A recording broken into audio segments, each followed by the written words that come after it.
Undercover owner buys ramen at his own diner, stops cold when he hears two customers.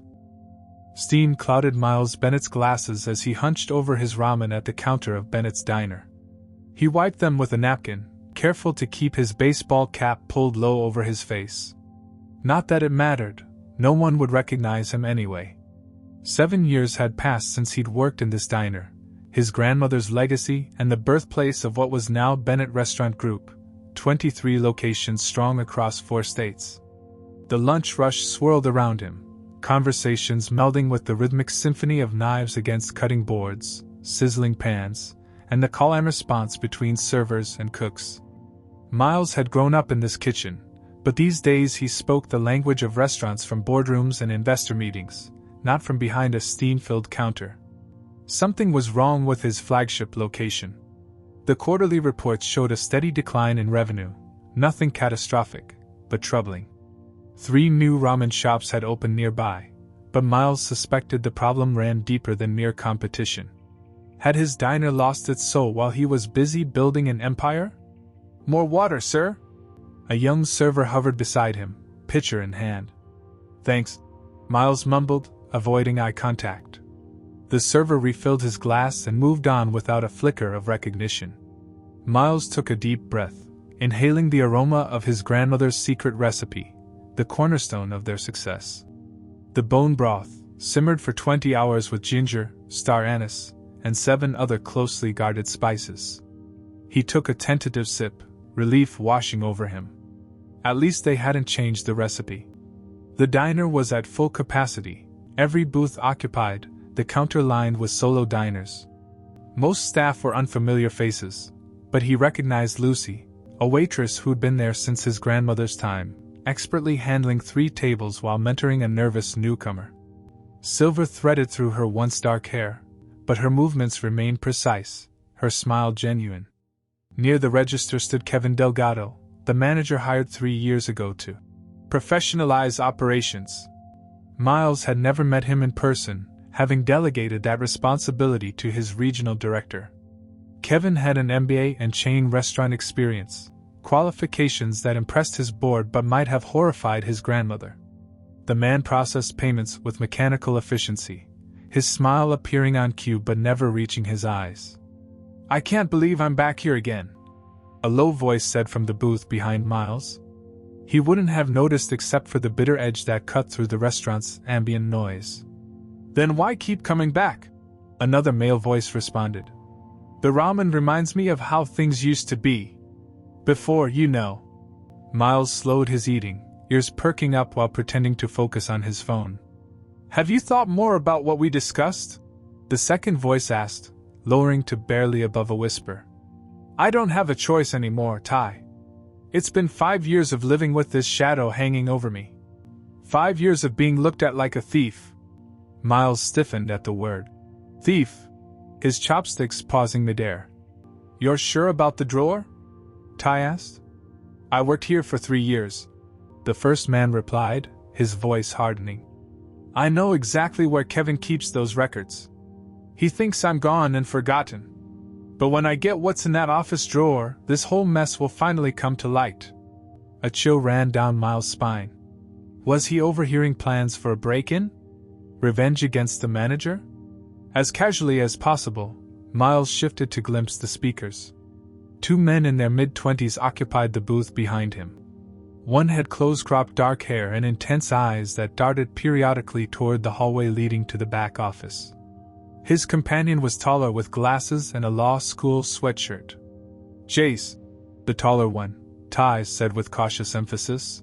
"If we're caught." "We won't be," Jace interrupted, jaw set with determination. "I just need proof that Kevin framed me, and then we go straight to the district attorney." Miles nearly dropped his chopsticks. Framed? District attorney? This was far more serious than petty theft. He racked his brain trying to place Jace. The name sounded vaguely familiar. A termination report for theft would have crossed his desk at some point, requiring his signature. Miles discreetly texted his executive assistant, "Need termination records for employee named Jace from original location, approximate 5 years ago. Urgent." Within moments, his phone buzzed. Jace Morales? Terminated for inventory theft, May 2019. Manager, Kevin Delgado.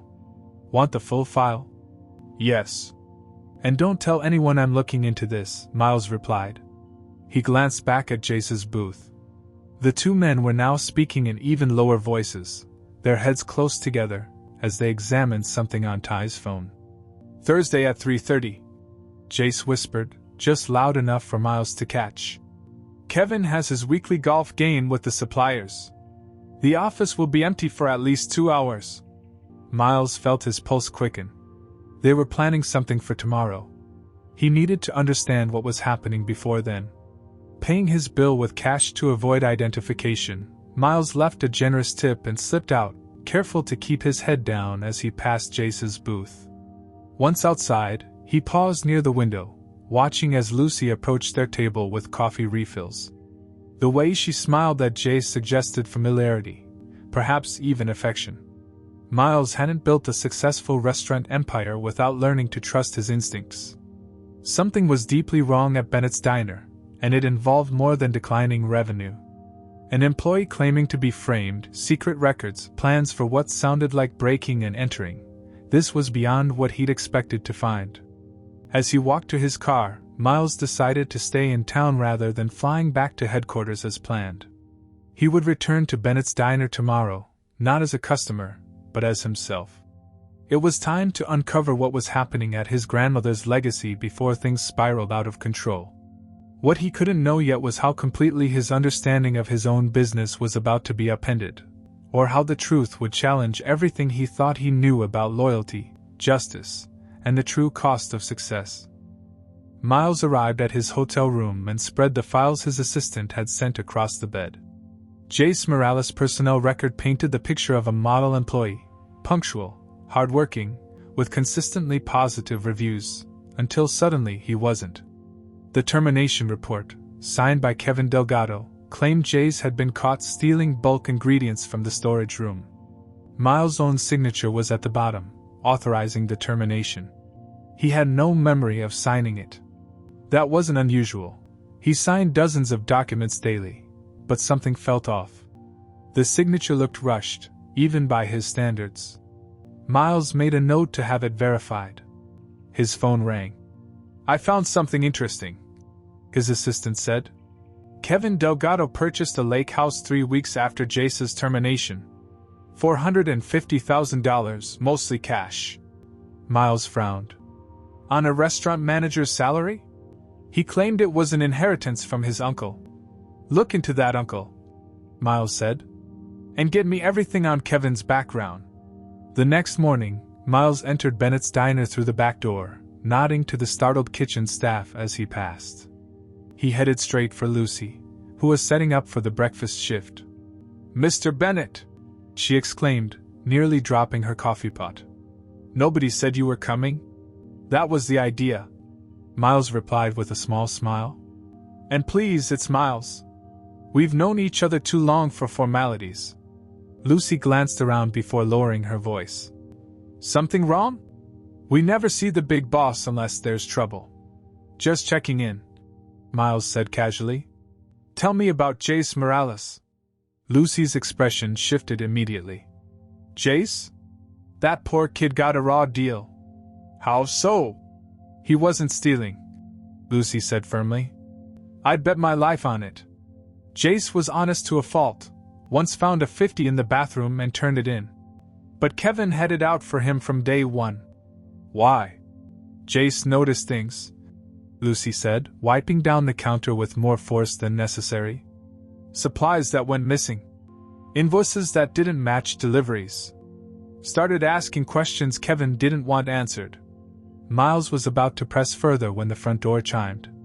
Kevin Delgado walked in, stopping cough when he spotted Miles. Mr. Bennett!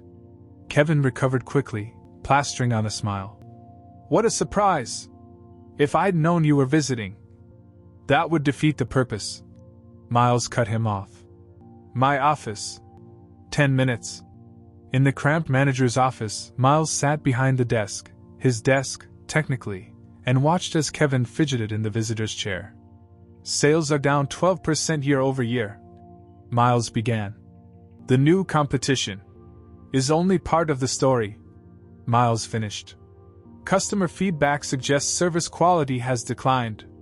Portion sizes have decreased while prices have increased beyond corporate guidelines. Kevin's smile remained fixed. Cost-saving measures. In this economy. I didn't authorize those measures, Miles said flatly. In fact, I've explicitly instructed all locations to maintain quality standards regardless of market pressures. Our brand depends on it. Kevin's smile faltered slightly. Of course. I'll make immediate adjustments. Good. Miles leaned back. Now tell me about Jace Morales. Kevin's posture changed instantly, tensing like a cornered animal. The thief? That was years ago. Refresh my memory. Caught him red-handed taking premium ingredients, Kevin said smoothly. Figured he was reselling them. Had to let him go, company policy on theft. And you witnessed this personally? Absolutely. Kevin nodded vigorously. Saw him stuffing Wagyu beef into his backpack. Clear-cut case. Miles made a note, remembering the report mentioned bulk rice, not Wagyu. I see. After Kevin left, Miles unlocked the filing cabinet and began methodically reviewing records. 2 hours later, he'd found nothing conclusive but plenty suspicious: inventory discrepancies, oddly timed equipment replacements, invoices from suppliers he'd never approved. The lunch rush began, and Miles stepped out to observe. Kevin moved through the diner like a man performing a role, all surface charm with staff he clearly didn't know well. Lucy, by contrast, called customers by name, remembered their usual orders, and moved with the easy familiarity of someone who belonged.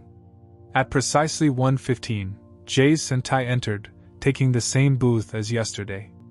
Miles watched as Lucy greeted them warmly, bringing waters without being asked. Making a decision, Miles approached their table. Both men looked up, startled. Mind if I join you? Miles asked, not waiting for an answer before sliding into the booth opposite them. Do we know you? Ty asked cautiously. We met yesterday, Miles said. Though we weren't properly introduced. I'm Miles Bennett. I own this place. Jace's expression hardened. The man who signed off on firing me without even hearing my side. Yes, Miles acknowledged. And I'd like to hear it now. Jace exchanged a look with Ty, who gave a subtle nod. Kevin was skimming, Jace said bluntly. Taking inventory, selling it to other restaurants, pocketing the cash. When I noticed and started asking questions, he framed me. Can you prove it? That's why we're here, Ty interjected. The original delivery manifests are kept in Kevin's office. They'd show what was actually ordered versus what Kevin reported receiving. You were planning to break in, Miles stated. We were planning to gather evidence, Ty corrected, his law student instincts kicking in. Jace has spent 5 years being blacklisted in the restaurant industry because of Kevin's lies. Miles studied them both. His instincts said they were telling the truth, but he'd learned the hard way that instincts could be wrong. I'll make you a deal, he finally said. Don't break in tomorrow. Give me 24 hours to investigate on my own. If I find evidence supporting your claims, I'll make it right. And if you don't? Jace challenged. Then I'll walk away and pretend this conversation never happened. You can proceed with whatever you were planning. After a tense moment, Jace nodded. 24 hours. As Miles stood to leave, a text message arrived from his assistant. Kevin Delgado's uncle died 10 years ago. No inheritance. And I found something else. Kevin worked at Nakamura Ramen before joining Bennett's. Their owner is Kevin's brother-in-law. Miles' blood ran cold. The final piece clicked into place. The missing inventory, the connection to a competitor, the convenient scapegoat. What had started as a routine check on a struggling location had become something much darker. Miles looked back at Jace, seeing for the first time the toll 5 years of injustice had taken. He'd failed this young man once through negligence. He wouldn't fail him again. The real question now was how deep the corruption went, and who else might be involved. Miles sat in his rental car across the street from Nakamura Ramen, Kevin's brother-in-law's restaurant. It was nearly midnight, but the lights in the back still burned bright. He'd spent the afternoon combing through financial records at Bennett's diner, finding enough discrepancies to warrant serious concern, but not enough concrete evidence to take action against Kevin. Now he needed to see the connection for himself. His patience was rewarded when Kevin's silver Audi pulled into the alley behind Nakamura. Miles raised his camera, snapping photos as Kevin emerged carrying 2 large insulated bags, the same bags Bennett's used for catering deliveries. Kevin disappeared into Nakamura's back entrance, returning empty-handed 10 minutes later. "Got you," Miles whispered, sending the photos to his assistant with instructions to continue building the case file. Back at his hotel, Miles couldn't sleep. He'd been so focused on expansion that he neglected the foundation of his business, the people who made it run. His grandmother would have been disappointed. She'd built Bennett's diner on 2 principles: exceptional food and treating staff like family. Miles had maintained the first but abandoned the second, delegating personnel matters to managers like Kevin. At 5:30 a.m., Miles returned to Bennett's. Lucy looked surprised to find him waiting at the back door. "Early bird today," she commented, unlocking the door. "I need your help, Lucy," Miles said simply. "I think you were right about Jace." Lucy's expression softened. "About time someone listened. What do you need?" "Access to the storage room inventory before Kevin arrives. And your memory." For the next hour, Lucy helped Miles cross-reference current inventory with delivery records. The pattern was subtle but consistent. Premium ingredients consistently came up short, especially those that would be hard to trace: specialty flours, rare spices, premium cuts of meat. "Kevin always does inventory himself," Lucy explained. "Won't let anyone else touch it. And he's obsessive about keeping the storeroom locked." "When did that start?" "Right after he fired Jace," Lucy said.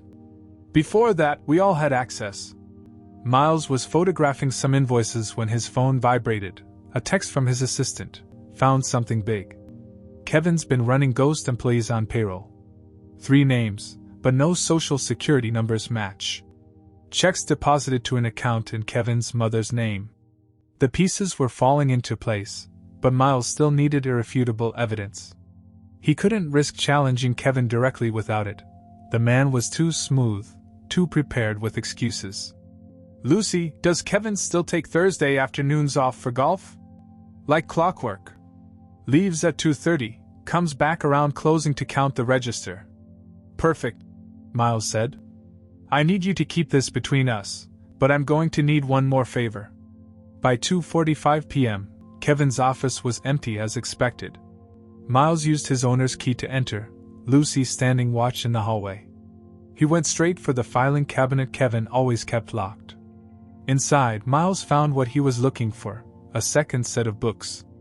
One for corporate eyes, one for Kevin's real accounting. The discrepancies were staggering: tens of thousands in stolen inventory and fabricated payroll over 5 years. But the most damning evidence was in a manila folder labeled Problems. Inside was a detailed plan to frame Jace, complete with falsified witness statements and planted evidence. "My God!" Miles whispered, photographing everything. A noise in the hallway made him freeze. Lucy appeared at the door, eyes wide. "Kevin's back," she whispered urgently. "His golf game was cancelled. He's in the dining room talking to a vendor." Miles quickly replaced the files and locked the cabinet. "I need 5 more minutes in here. Can you stall him?" Lucy nodded and disappeared. Miles turned to Kevin's computer, quickly bypassing the password with the corporate override. He found emails between Kevin and his brother-in-law outlining their arrangement. Premium ingredients from Bennett's diverted to Nakamura at half price, with Kevin pocketing the difference. Miles had just finished downloading the emails to a flash drive when the office door swung open. Kevin stood there, his practiced smile evaporating at the sight of Miles behind his desk. "What are you doing in my office?" Kevin demanded. "My office," Miles corrected calmly, pocketing the flash drive. "In my restaurant." Kevin's eyes darted to the filing cabinet, then back to Miles. I don't appreciate being spied on. If you had questions about operations, I have all the answers I need. Miles interrupted, standing up. Including why you really fired Jace Morales. Kevin's face hardened. That thief got what he deserved. The only thief in this building is you, Miles said quietly. Ghost employees. Diverted inventory. Kickbacks from Nakamura. And framing an innocent man to cover your tracks. All color drained from Kevin's face. You can't prove anything. Miles held up his phone, displaying the photos of Kevin's hidden ledger. I already have. For a moment, Miles thought Kevin might lunge at him. The man's hands curled into fists, his body tensing. Then, abruptly, Kevin turned and bolted from the office. Lucy, call the police! Miles shouted, racing after him. But Kevin was already pushing through the kitchen staff, heading for the back exit. Miles pursued him through the kitchen, but his foot caught on a floor mat, sending him sprawling. By the time he regained his footing, Kevin had disappeared into the alley. Breathing hard, Miles returned to the dining room where concerned staff had gathered. Lucy approached, her face grim. He's gone, she said. But is it true? Everything Jace said? Miles nodded. All of it. And worse. He pulled out his phone. I need to call Jace. It's time to set things right. What Miles didn't know was that Jace and Ty were already closer than he thought, and about to make a discovery that would change everything yet again. Jace and Ty hadn't planned to break their promise to Miles. They really hadn't. But when they spotted Kevin leaving Bennett's diner in a hurry, throwing nervous glances over his shoulder as he sped away in his Audi, they knew something had changed. They followed at a safe distance, tracking him to a storage facility on the edge of town. What's he doing? Ty whispered from the passenger seat of Jace's battered Honda. Getting rid of evidence, I bet, Jace replied, his knuckles white on the steering wheel. We can't let that happen. They watched as Kevin punched in a code and disappeared inside a unit. 10 minutes later, he emerged carrying a small safe, which he loaded into his trunk before driving away again. Jace turned to Ty, determination etched on his face. We need to know where that safe is going. Meanwhile, Miles had gathered the remaining staff at Bennett's diner, explaining the situation in broad strokes. Shock rippled through the group, followed by anger as they realized how they'd been manipulated. I trusted him, one of the cooks said, shaking his head. We all did. That's what people like Kevin count on, Miles replied. But now we need to focus on fixing this. His phone rang, the police, confirming they'd issued an alert for Kevin's vehicle but hadn't located him yet. As Miles ended the call, another came in from an unknown number. Mr. Bennett? It's Ty. Are you sitting down? You need to hear this. Miles put the phone on speaker as Ty explained they'd followed Kevin to a lake house, the same one purchased with his mysterious inheritance. We thought he was just hiding out, Ty continued. But there's someone else here. Kevin's meeting with your district manager, Carl Pritchard. Miles felt like he'd been punched. Carl had been with the company for 10 years, one of his most trusted executives. Are you sure? Miles asked, his voice strained. Positive, Ty confirmed. They're arguing about something. Kevin keeps saying we had a deal and Carl's telling him to stick to the story. Lucy, who had been listening nearby, stepped forward. Carl always backed Kevin, no matter what. Even when other staff complained. The implications were staggering. This wasn't just one corrupt manager, it was systemic. Where are you exactly? Miles asked, already grabbing his keys. 20 minutes later, Miles parked behind Jace's Honda, hidden by trees a short distance from Kevin's lake house. Through binoculars, he could see Kevin and Carl on the dock, still arguing heatedly. The small safe sat between them. How long have they been like this? Miles asked. About half an hour, Jace replied. It's getting intense. As they watched, Carl suddenly shoved Kevin, who stumbled backward. The safe teetered on the edge of the dock, then tumbled into the lake with a distant splash. No! Kevin screamed, the sound carrying across the water. He lunged at Carl, but the larger man easily deflected him, sending Kevin sprawling onto the dock. Carl pointed a threatening finger at Kevin, said something they couldn't hear, then stalked back to the house and drove away, leaving Kevin alone on the dock, staring helplessly at the water. "What just happened?"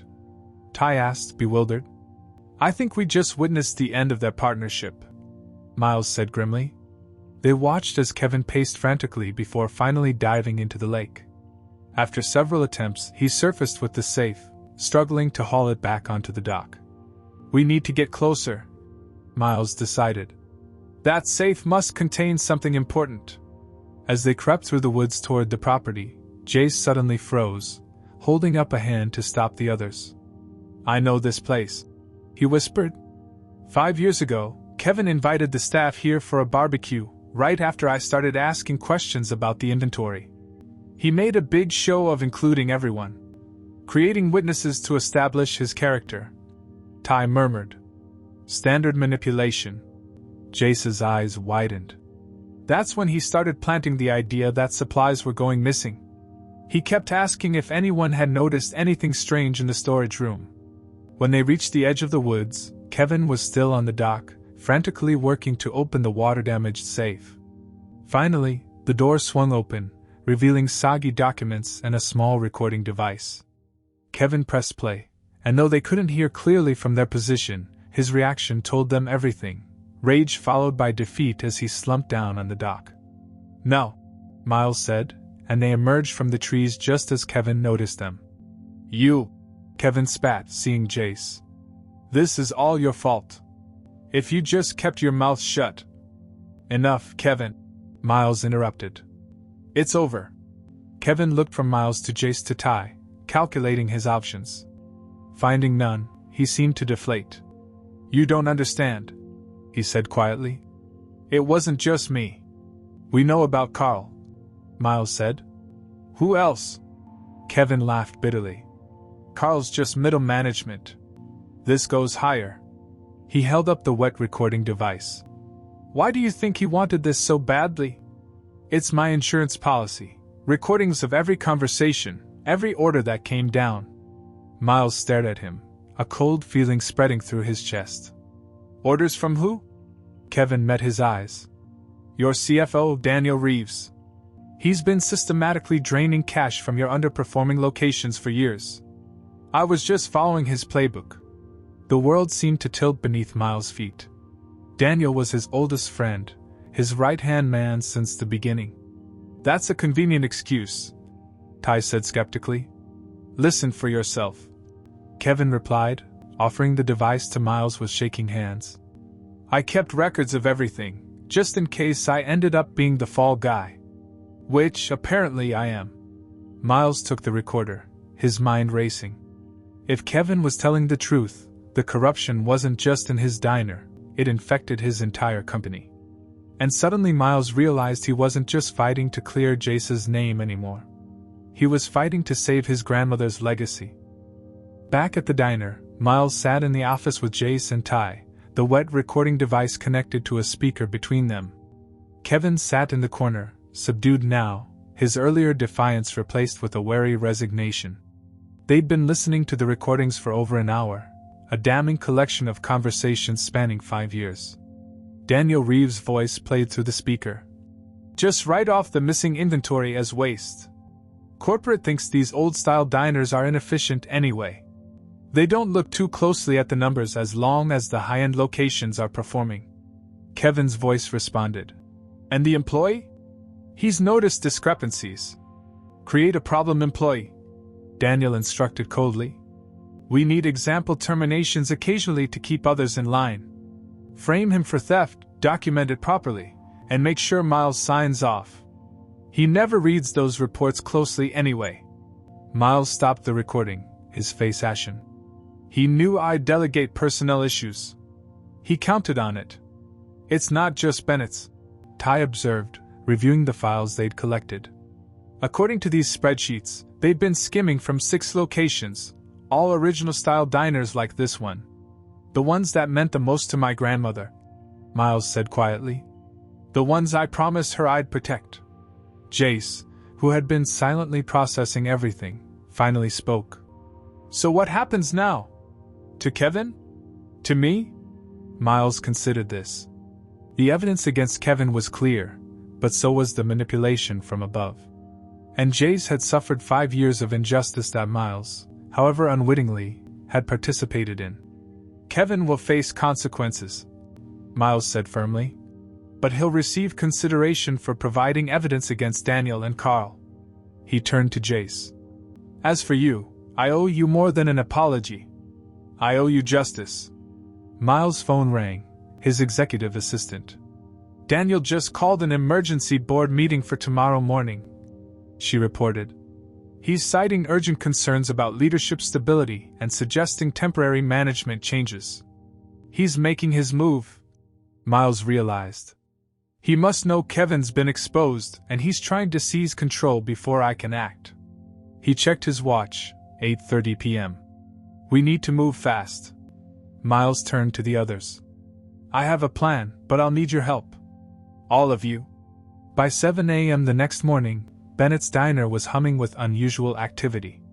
Staff had been called in early, joined by managers from 3 other locations who'd arrived looking confused but concerned. Miles had personally called each one, asking only for their trust and presence.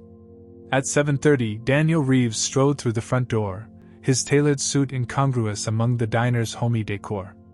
Carl followed close behind, both men faltering slightly at the sight of the assembled staff.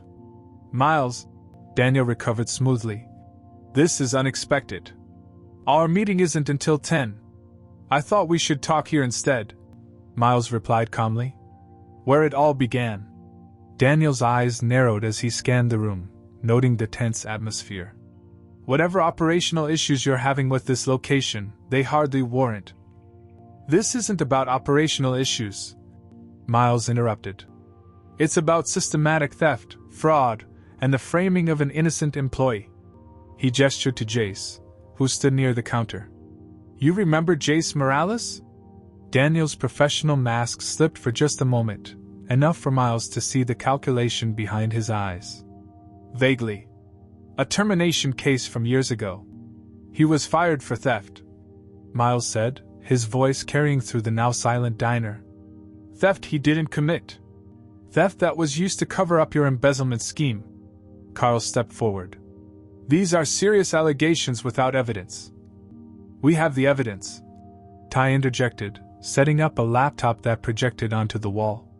"Financial records, doctored inventory reports, and recordings of you both giving explicit instructions to frame Jace." The color drained from Daniel's face as the first recording began to play. His own voice filled the diner, detailing how to manipulate reports to hide missing inventory. "You son of a bitch," he snarled at Kevin, who had emerged from the back. "You recorded everything?" "Insurance," Kevin said simply. "You taught me that." Daniel lunged for the door, but 2 police officers who had been waiting near the entrance stepped forward. "Daniel Reeves and Carl Pritchard," one officer announced. "We have some questions regarding financial fraud and falsification of business records." As they were escorted out, Miles addressed the stunned staff. "What happened here isn't just about money. It's about trust. My grandmother built this business on 2 principles: excellent food and treating people like family. I maintained the first but failed at the second." He turned to Jace. "I failed you worst of all. You tried to protect this business, and we punished you for it." Miles pulled out a document and handed it to Jace. "This is a formal retraction of your termination, with 5 years of back pay and a public apology." Jace stared at the paper, his hands shaking slightly. "I never expected this. I just wanted my name cleared." "Your name deserves more than clearing," Miles replied. "Which is why I'm offering you the position of assistant manager of Bennett's Diner, effective immediately." A cheer erupted from the staff, led by a tearful Lucy. Miles raised his hand for quiet. "And for Ty Williams, who never stopped fighting for justice, a position as our corporate ethics compliance consultant." As the applause continued, Miles looked around at the diner, his grandmother's legacy. For the first time in years, it felt right again. But as he caught Jace's eye across the room, he realized they had one more vital task ahead. The most public statement of all was yet to come. 2 weeks later, a line stretched around the block outside Bennett's diner. Word had spread about the reopening celebration, drawing curious locals and loyal customers alike. Behind the newly polished counter, Miles and Jace worked side by side, finalizing preparations. "Nervous?" Miles asked, noticing Jace adjusting his new assistant manager nameplate for the third time. "Terrified," Jace admitted with a small smile. "5 years ago, I was washing dishes here. Now I'm helping run the place." "You earned it," Miles replied. "The hard way." The aftermath of Daniel and Carl's arrests had been a whirlwind. 3 other managers involved in the scheme had been identified and removed. Kevin, in exchange for his testimony, received a reduced sentence, community service and restitution payments rather than jail time. But the most profound changes were happening within the company itself. With Ty's guidance, Miles had implemented a new ethics framework and reporting system that ensured employee concerns could never again be buried by management. "Ready?" Lucy asked, approaching in a crisp new uniform, her silver-threaded hair arranged in a neat bun beneath a Bennett's diner cap. Miles checked his watch. "Let them in." As the doors opened, customers flooded in, greeted by the rich aroma of simmering broth. Local news cameras captured the moment, part of Miles' strategy to publicly clear Jace's name and signal a fresh start for the business. At noon, Miles climbed onto a chair and raised his hands for attention. The diner fell silent, all eyes turning toward him. "Thank you all for coming today," he began. "Bennett's Diner has been a part of this community for over 40 years, started by my grandmother with a simple vision: serve honest food and treat people like family." He paused, looking around at the packed restaurant. "Recently, we lost sight of that vision. We let systems replace relationships. Spreadsheets replace conversations. And in the process, we committed a grave injustice against someone who embodied my grandmother's values better than I did." Miles gestured to Jace, who reluctantly stepped forward. 5 years ago, Jace Morales was wrongfully accused of theft and fired from this diner. Today, I want to publicly apologize for that injustice and announce that not only has Jace been reinstated, but he is now our assistant manager. Applause erupted, loudest from the staff who had worked with Jace before. Several regular customers who remembered him called out encouragement. "But we're doing more than apologizing," Miles continued. "We're learning from our mistakes. Every Bennett's location will now have direct communication channels to corporate leadership. We're implementing profit sharing for employees. And most importantly," Miles turned to the specials board, which had been covered with a cloth. With a dramatic flourish, he removed it, revealing the day's special. Jace's Justice Ramen, hearty, honest, and long overdue. Another round of applause filled the diner as Jace, clearly emotional, shook his head in disbelief. "This recipe isn't just named after Jace," Miles explained. "He created it. It honors my grandmother's original while adding elements that reflect Jace's journey, a spicier broth to represent adversity, extra nourishing ingredients to symbolize perseverance, and a balance of flavors that, like justice, takes time to fully develop." As servers began delivering sample bowls to each table, Miles stepped down and joined Ty near the kitchen. "How's the corporate ethics position treating you?" Miles asked. "Better than law school," Ty grinned. "Though I'm still finishing my degree. This is real-world experience you can't get in a classroom. And everything with the board? They're scared straight," Ty confirmed. "Between the legal exposure and the PR nightmare, they're falling over themselves to approve the new transparency measures." At a nearby table, an elderly woman finished her sample of Jace's Justice Ramen and called out, "This is better than the original, young man. And I've been eating here since Mabel Bennett herself was running the kitchen." Jace's face lit up at the compliment, perhaps the first moment of pure joy Miles had seen from him. Throughout the afternoon, Miles observed the diner with new eyes. Staff moved with purpose and pride. Customers lingered over their meals, engaged in conversation. The place hummed with the intangible energy his grandmother had always cultivated, a feeling of belonging, of community. As the celebration wound down, Miles found Jace in the kitchen, creating a special ramen bowl. "For Lucy," Jace explained. "Extra mushrooms, light on the chili oil, just how she likes it." Miles nodded approvingly. "You know your people." "I learned from your grandmother," Jace said quietly. "Even as a dishwasher, she made me feel valued. She knew everyone's stories, their families, their favorites. I lost that somewhere along the way," Miles admitted. "Got too focused on expansion."